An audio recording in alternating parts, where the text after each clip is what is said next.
حکیم لقمان معروف حکیم گزرے ہیں، ان سے ایک مرتبہ کسی نے پوچھا کہ آپ کو اللہ نے اتنا بڑا مقام دیا ہے، آپ حکمت کے درجے پر فائز ہیں، آخر اتنے بڑے مقام تک آپ کیسے پہنچے؟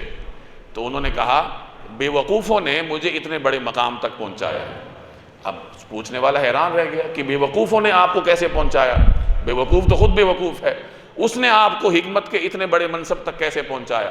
تو حکیم لقمان نے فرمایا کہ میں جب کسی بے وقوف آدمی کو کوئی کام کرتے دیکھتا ہوں تو میں پھر اپنے اوپر غور کرتا ہوں، اپنا احتساب کرتا ہوں کہ کہیں یہ کام میرے اندر تو نہیں ہے، اگر ہے تو میں اس کو ختم کرنے کی کوشش کرتا ہوں۔ تو بے وقوفوں کو دیکھ دیکھ کر، اپنا احتساب کر کر کے مجھے اللہ تبارک و تعالی نے یہاں تک پہنچایا کہ میں حکمت پر فائز ہوا ہوں۔